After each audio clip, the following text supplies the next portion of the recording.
Bonjour et bienvenue dans Zone Féminine, le balado qui met en lumière l'univers des femmes dans le sport. Que tu sois une athlète aguerrie ou en reprise sportive ou simplement curieuse d'intégrer le sport dans ton quotidien, tu es au bon endroit. Je suis Juline et aujourd'hui on va parler de force, de résilience et surtout de la relation complexe qu'on entretient avec notre propre corps. La société a souvent des messages contradictoires. Sois forte, mais pas trop. Sois musclée, mais pas trop non plus, ne ressemble pas à un homme.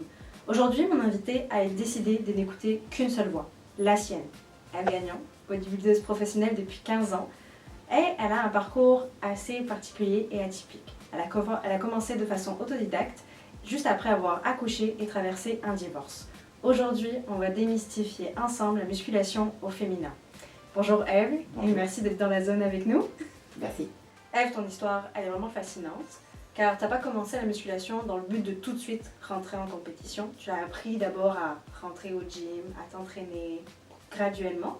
Et tu l'as surtout fait à un moment très particulier de ta vie, c'est-à-dire en vivant un postpartum et une séparation. Comment tu as franchi les portes du gym et en fait comment tu as réussi à te mettre vraiment à fond dans le bodybuilding? Okay. Ben, quand j'étais jeune, début vingtaine, je travaillais dans une salle comme personal trainer, mais de base, j'avais pas beaucoup de connaissances de ce domaine-là. C'était juste une petite job à temps partiel que je me suis trouvée. Mais j'aimais vraiment l'environnement du gym. Puis je voyais du monde qui s'entraînait dans ce gym-là et qui travaillait avec moi, qui faisait partie de ce monde-là. Ça m'intéressait. Je trouvais ça très intéressant. Je me suis dit, j'aimerais ça faire ça une journée. Ça m'a vraiment frappé comme quelque chose qui m'intéressait. Bref, je pense 10 ans plus tard, il y avait quand même un gros laps de temps entre quand j'ai dit j'aimerais faire ça, puis je le fais. Puis c'était vraiment après la naissance de mon fils, après le divorce, que je me suis dit là, je vais l'essayer. Là, ça fait assez longtemps que je me dis je veux le faire, là, je vais le faire. Puis je l'ai fait pour moi. Je ne l'ai pas fait pour quelqu'un d'autre, je ne l'ai pas fait pour prouver un point. Je l'ai vraiment fait parce que je voulais le faire. Puis c'est à ce point-là que j'ai vraiment tombé en amour avec tout le processus. Parce que c'est pas juste la préparation de 20 semaines. C'est pas juste aller au gym puis manger quelque chose de spécifique. C'est le tout. C'est la journée du stage, c'est le monde que tu rencontres. J'ai vraiment tombé en amour avec ça, tout l'aspect. C'est beau ça, ce que tu racontes.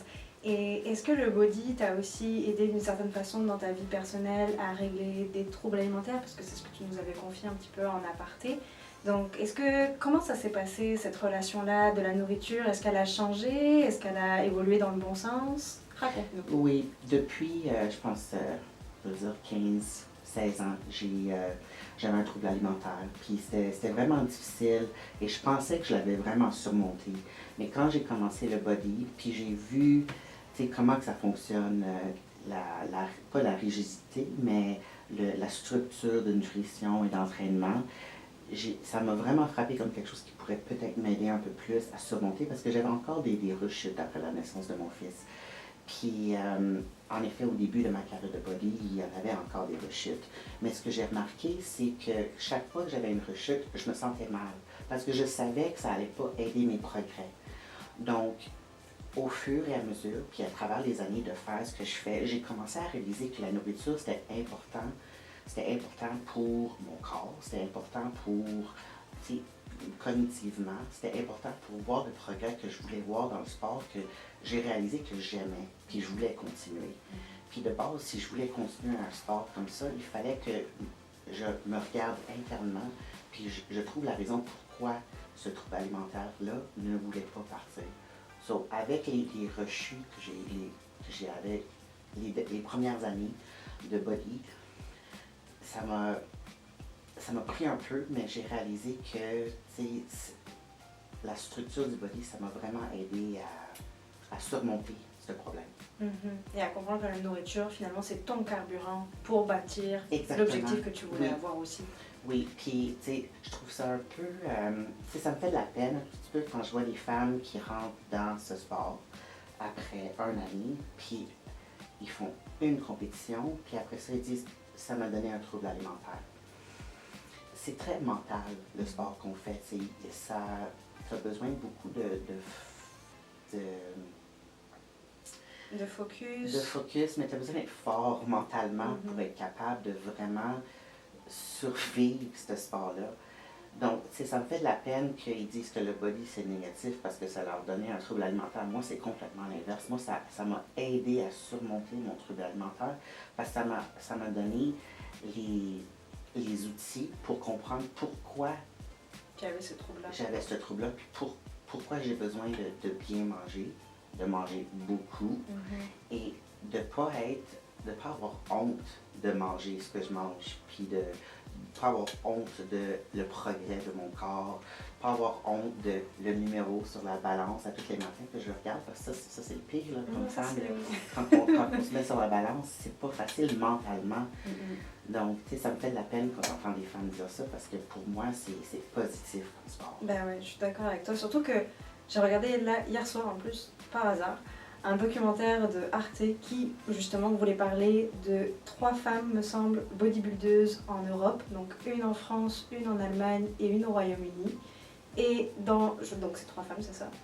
Et sur les 3 femmes, il n'y en avait pas un où le parcours il était très positif, je trouvais. Celle qui était en France, ça se voyait qu'elle se mettait beaucoup de restrictions, je trouvais, beaucoup de pression pour atteindre un physique de bikini qui finalement n'allait pas dans le sens où elle aurait pu gagner.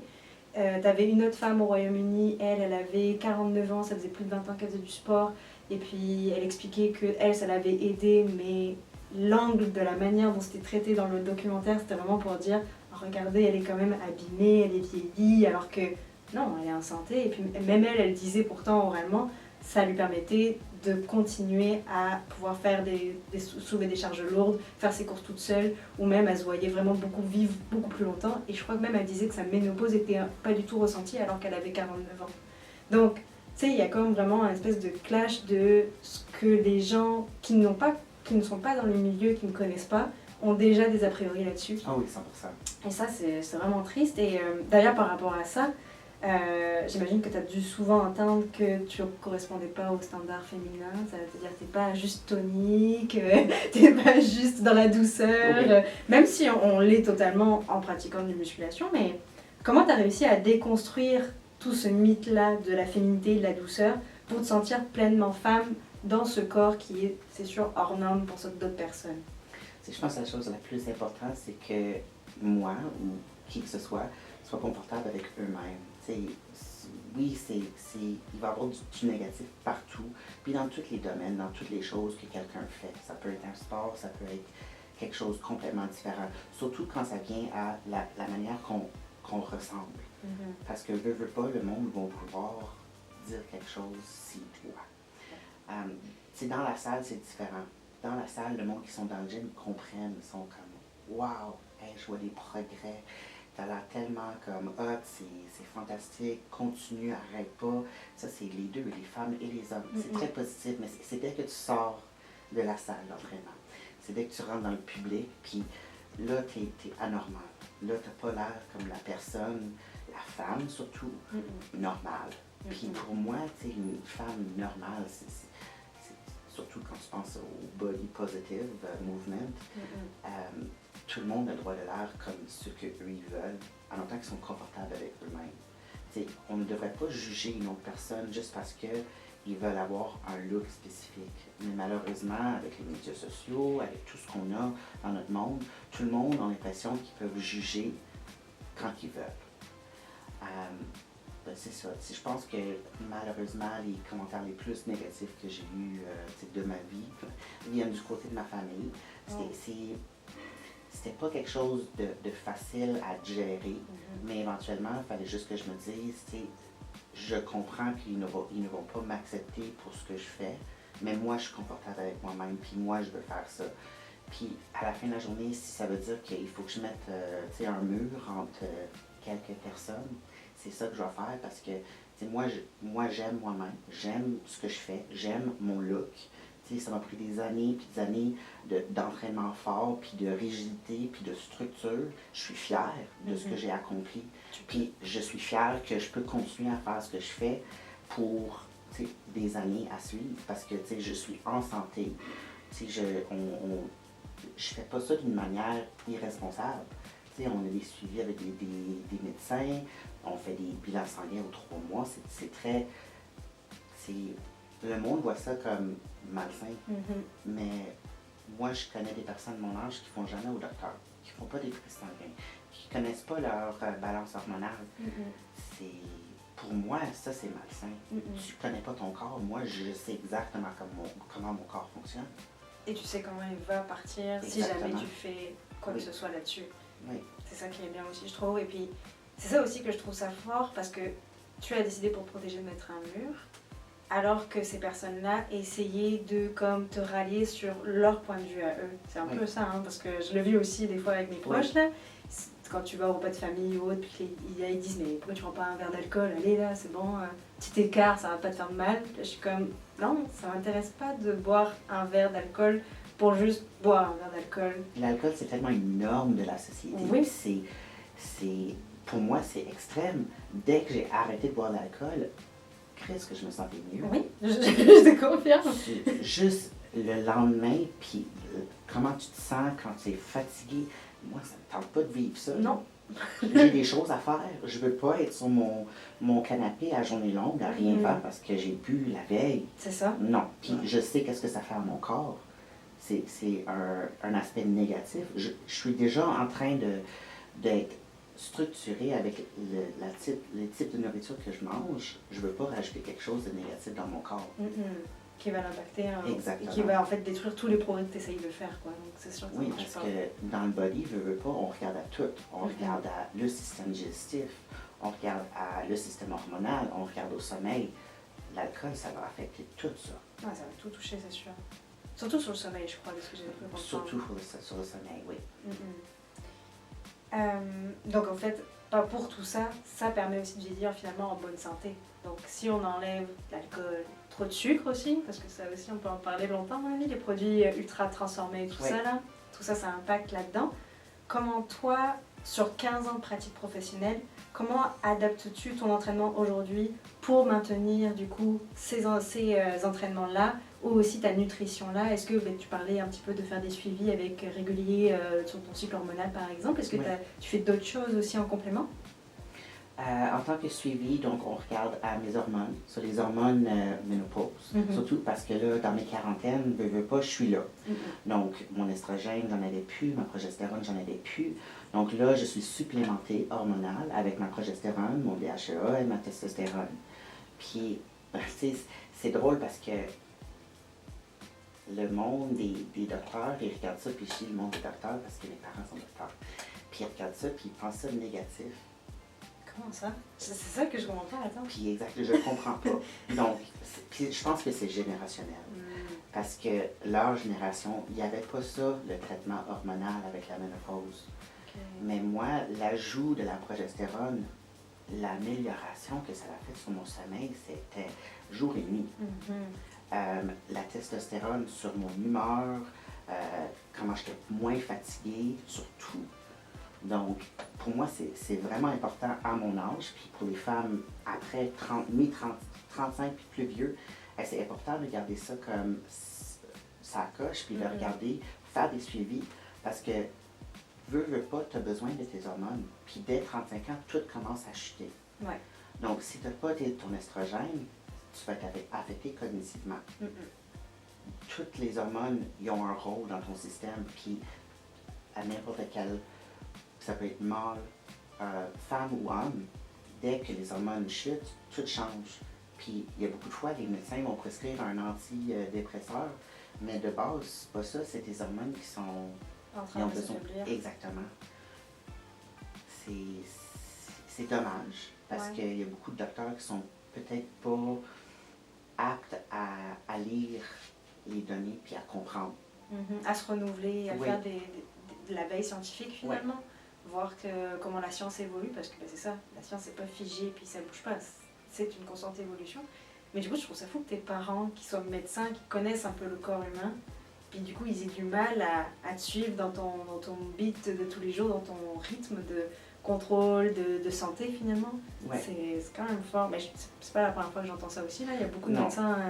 Surtout et nutrition aussi. Ouais. Leur idée de c'est quoi qui est santé, c'est vraiment... Puis je dis pas ça tous les docteurs, mais générationnellement, quand tu regardes ceux qui sont un peu plus élevés, ils n'ont pas un concept de c'est quoi bien manger. Donc, surtout pour une femme, manger un taux de protéines plus élevé, c'est tellement important. Puis je regarde, mettons, d'autres membres de ma famille, ils mangent pas, ils mangent surtout pas de la protéine. Donc oui, ils vont mal vieillir, ils vont être fatigués, ils vont avoir mal partout, puis ils comprennent pas pourquoi. C'est la faute d'ailleurs. Oui. Il peut pas être parce que je mange quelque chose qui est pas bon pour moi. Ça peut pas être ça. En tout, comme si je regarde à tout ça, tu sais, le body m'a vraiment, j'ai appris comment comprendre mon corps. Donc là, je suis dans une place où je sais que je vais bien vieillir, je vais être forte, ça va être ma santé osseuse, ça va être ma santé cognitive. Je vais pas être sur un canapé dans mes soixantaines, 70 ans, à pas être capable de me lever ou de faire ce que j'ai besoin de faire pour juste aller à l'épicerie. Je sais pas, tu sais, des choses importantes pour ta quotidienne. C'est ce qu'il faut, de toute manière, pas le choix. Puis, c'est ça, je pense que c'est ça qu'on va retenir aujourd'hui, c'est que le sport, peu importe la discipline ou l'intensité qu'on a, c'est avant tout un outil pour se construire soi-même, guérir de ses traumas et de ses troubles aussi. C'est se donner les moyens de vivre pleinement et longtemps. Donc Ève, un immense merci pour ton authenticité et ta transparence aujourd'hui. Puis à vous toutes et tous qui nous écoutons aujourd'hui, enfin qui nous écoutez aujourd'hui, j'espère que l'histoire de Ève vous donnera aussi envie de prendre plus de place dans le monde et de trouver votre place aussi pour pouvoir planifier vos règles à vous qui vous correspondent avec vos attentes.